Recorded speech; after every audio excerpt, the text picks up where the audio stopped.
Guys, Derek Brunson और admin शबाजियन का जो मैच था, इतना ज़्यादा हाइप किया जा रहा था यूएफसी की तरफ से एडमिन शबाजियन को। और एडमिन शबाजियन ने बहुत बार बोला है कि उसको रिकॉर्ड तोड़ना है यंगेस्ट यूएफसी चैंपियन बनने का, जो जॉन जोन्स का है अभी।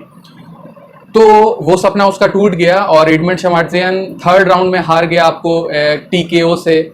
और मैच के बारे में बात करें ना, तो एक तरीके से हम बहुत ज़्यादा खुश हैं। और हमको पता था कि अभी 2 मैच पहले मैंने एडमन शबाजियन का मैच देखा था, उतना ज़्यादा वो अच्छा नहीं लग रहा था, हमको ऐसा लग नहीं रहा था, क्योंकि उसका डायरेक्ट जो यहाँ पर मैच मेकिंग है ना, मैच मेकिंग ने एक तरीके से आप कह सकते हैं कि रिस्क लिया, क्योंकि एडमन शबाजियन को अभी और थोड़ा बिल्डअप करना चाहिए था यूएफसी को, पहली बात। और दूसरी बात कि ऐसा देख के लग रहा था कि एडमन शबाजियन ने अपने कार्डियो पर काम ही नहीं किया। हम मे भी ऐसा भी हो सकता है कि उसका मतलब सबसे बड़ा मेन इवेंट था और it was like Derrick Brunson को आप लीजेंड वेटरन तो कह ही सकते हैं आपको यूएफसी के मिडिल वेट में, क्योंकि उसने किससे फाइट नहीं की है। इजराइल अदेसान्या से फाइट की है, आपको रॉबर्ट विटिकर से फाइट की है, एंडरसन सिल्वा से फाइट की है, जो मिडिल वेट का गोट माना जाता है। तो आप नहीं कह सकते हैं कि ये एडमन शबाजियन के लिए आसान फाइट थी। तो लेकिन आप ये देखिए ये मैच में हुआ क्या।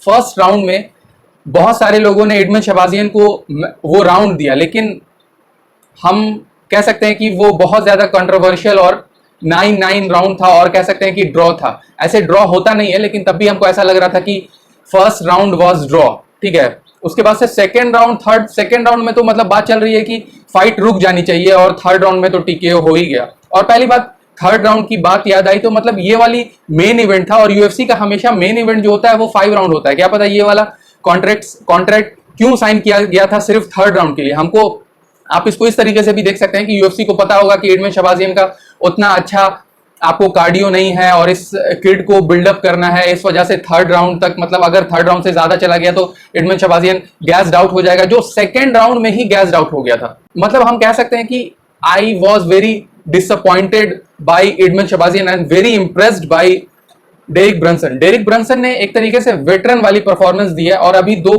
3 मैच जीत गया लगातार, 3 मैच विन स्ट्रीक पे है। बहुत ज्यादा टफ होता है एमएमए में हर मैच जीतना, मतलब it was like very tough thing. लेकिन आपको टाइटल कंटेंडर फिर से बनने के लिए ऐसा विन स्ट्रीक बट डालना होगा। और डेरिक ब्रंसन ने जब से कैंप चेंज किया है ना, तब से एक तरीके से बहुत ज्यादा इंटेलिजेंट फाइटर बन गया है वो।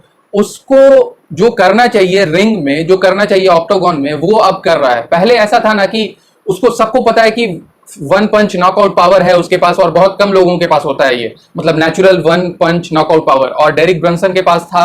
और उसके फर्स्ट फ्यू फाइट्स में यूएफसी के उसने दिखाया, इस वजह से वो हाइप्ड अप हो गया था। तो और उसको एंडरसन सिल्वा से ही फाइट मिल गई थी, लेकिन ज्यादातर फर्स्ट राउंड नॉकआउट उसने दिया था, इस वजह से उसको कहा जा रहा था कि मतलब he is like a very big deal. और हम मानते हैं वो वेरी बिग डील अभी भी है, लेकिन वो पहले अपने जो स्ट्रॉन्ग उसके पास जो पोजीशन था ना रेसलिंग का और ग्राउंड पे डोमिनेट करने का, वो अपने फाइट में नहीं करता था। और एक तरीके से आप कह सकते हैं कि बहुत जल्दी फाइट खत्म करने की कोशिश करता था। वो समझता था कि उसके पास 1 पॉइंट नॉकआउट पावर है, तो मतलब आप एग्जांपल देख लीजिए रॉबर्ट विटिकर वाली फाइट, उसमें एक तरीके से आप कह सकते हैं कि डेरिक ब्रंसन जैसा टैलेंटेड ग्राउंड पे रेसलिंग जिसके पास इतनी जबरदस्त है, तब भी वो एनसीडब्ल्यू चैंपियन 2nd डिवीजन रह चुका है, लेकिन तब भी वो ग्राउंड पे नहीं ले जाता है। ये बात जस्टिन गेची के लिए भी कही जाएगी, अभी नहीं कही जा रही है क्योंकि वो विन स्ट्रीक पे है, काफी अच्छा परफॉर्मेंस दे रहा है। लेकिन खबीब के मैच में उसने थोड़ी सी भी अगर रेसलिंग इस्तेमाल नहीं की, और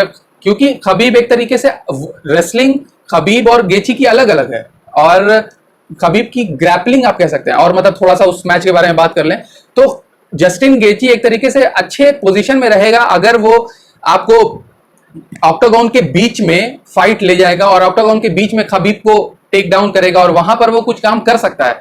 तो अगर वो खबीब से हार जाएगा तो आप देखिएगा इस तरीके की बात मीडिया में रहेगी। अगर केज के करीब रहेगा तो गेची को नहीं जाना चाहिए, क्योंकि बहुत ज्यादा डोमिनेंट रहता है आपको खबीब। और डेरिक ब्रंसन के बारे में अगर आप बात किया जाए, जिस बारे में ये वीडियो है, तो नेक्स्ट फाइट उसकी किसके साथ होनी चाहिए, क्योंकि ऐसा हमको लग रहा था कि Derrick Brunson Cannonier versus Robert Whittaker fight होने वाली है, बात चल रही है। और डैरेन टिल वर्सेस, जो डैरेन टिल हार गया, लेकिन तब भी Darren Till versus Jack Hermansson की बात चल रही है। तो मतलब डैरेन टिल के लिए काफी अच्छा मौका है, मतलब मौके पे चौका उसने मार दिया, और जैक हरमैनसन ने ओके ओके बात चल रही है, अभी फाइट अनाउंस नहीं हुई है तो हम भी नहीं बता सकते कि कब होगी, लेकिन इन दोनों की बात चल रही है, रॉबर्ट विटिकर वर्सेस कैननियर और जैक हरमैंसर वर्सेस डैरेन टिल। तो यहाँ पर बचा आपको रोमेरो, और अब तो हम ये मानते हैं कि इतनी अच्छी परफॉर्मेंस देने के बाद और 3 मैच विन स्ट्रीक पे है वो, मैं बात कर रहा हूँ डेरिक ब्रंसन की, तो अब उसको अपने से नीचे रैंकिंग वाले फाइटर से फाइट नहीं लेनी चाहिए और ऊपर से फाइट हो रही है आपको। यूराया हॉल है, रोमेरो है, तो रोमेरो से हार चुका है डेरिक ब्रंसन, मैच हो चुका है, लेजेंड है मैन, और उसके बाद से यूराया हॉल को फर्स्ट राउंड नॉकआउट दे चुका है, पहले मैच हो चुका है इन दोनों का भी। तो अगर यूराया हॉल जीता तब भी मैच हो सकता है और आपको रोमेरो जीता तब भी मैच हो सकता है। और एक बात मैं बात करूंगा, एडमंड शबाजियन को अब कहां जाना चाहिए? मेरे ख्याल से अभी कुछ दिन पहले जैक हरमैंसन वर्सेस केविन गैस्टेलम हुआ था। केविन गैस्टेलम एक तरीके से हम मानते हैं कि वेरी वेरी गुड फाइटर, मतलब एक तरीके से उसका बैड लक हो चुका है और बहुत जल्दी ये वाली फाइट हार गया था। और ये एक तरीके से फाइट गेम में हमेशा चलता है कि अगर एक ही मिनट में फाइट खत्म हो गई तो मतलब कि उसको एक तरीके से एडवांटेज मिल रहा है। मतलब Jack Hermansson is a very good fighter, लेकिन ऐसा अगर कोई मैच खत्म होता है जैसे जोजे आल्डो वाला मैच खत्म हुआ था, बहुत जल्दी खत्म हो गया था, तो मतलब उसके बाद से कोई रीमैच भी नहीं मांग सकता क्योंकि इतना जल्दी खत्म हो गया मैच ना। तो मतलब आप कह सकते हैं कि तुम बहुत अच्छे, मतलब दोनों का लेवल एकदम ए और बी है, 1 या 2 है, एकदम ऊपर नीचे है, या मतलब बैड लक है जो हारा था। तो केविन गैस्टेलम का मतलब मान लीजिए कि अगर बैड लक है वो हारा था, तो उसका इन दोनों का मैच हो सकता है केविन गैस्टेलम और एडमंड शबाजियन।